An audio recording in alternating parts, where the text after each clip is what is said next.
The NIHCM Foundation is pleased to present results for the 2020 Television and Radio Journalism Award, which carries a prize of $20,000. This year's finalists are Right to Fail, from PBS News Frontline and ProPublica.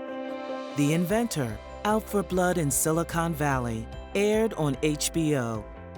Marijuana Vaping Investigation, from The Today Show and NBC Nightly News. With abortion restrictions on the rise, some women induce their own, from NPR, and Beyond Hoarding, from the Tixon Project. NIHCM thanks the independent panel of judges for their thoughtful consideration and expertise in selecting this year's winner. Hi, I'm Julie Rovner. I'm one of the judges of the NIHCM Radio and TV Award.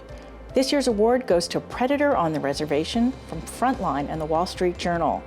The judges were very impressed with this piece, which really told two separate stories.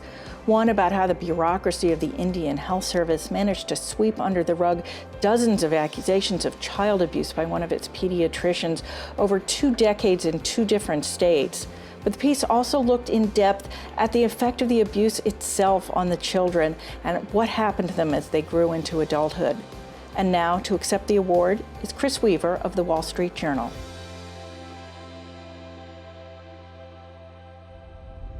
I'm Chris Weaver. I'm a reporter at the Wall Street Journal, and I'm pleased to accept, on behalf of my journal colleagues and our partners at the PBS series Frontline, NIHCM's annual Television and Radio Award for our film, Predator on the Reservation.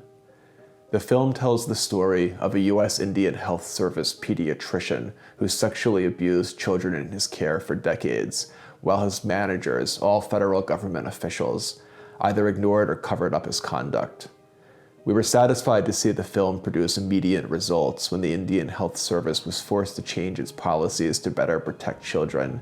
Lawmakers introduced legislation, and the federal government launched at least 4 investigations, including one by the White House that is expected to produce results soon. We're also honored to see the film recognized by our peers and colleagues today. I think that I speak for the entire team in saying that this is some of the most important journalism that I've ever participated in. I want to take a moment in particular to thank the many people that we got to know in the communities where this particular doctor had perpetrated his crimes, his Indian reservations in Montana and South Dakota, where our team spent, weeks and months. The ultimate hope, I think, for all of us is that the work produces lasting results to improve care in those communities. And, I think we're going to continue to pursue the story as best we can to that end. I also want to thank the individual members of our team, our excellent producer, Gabe Johnson at the Journal, my reporting colleague, Dan Frosch, with whom I first stumbled into this story back in 2017, our intrepid editor, Jen Forsyth, director of photography, Mike Shum, and our colleagues at Frontline, Rainey Aronson, Andrew Metz, Frank Kewen, and Fannie Lee, an editor who helped us. And last, I would like to thank NIHCM once more for further elevating our work, and I hope that in recognizing it, we're able to attract even more attention to the situation at Indian hospitals around the country. Thank you again.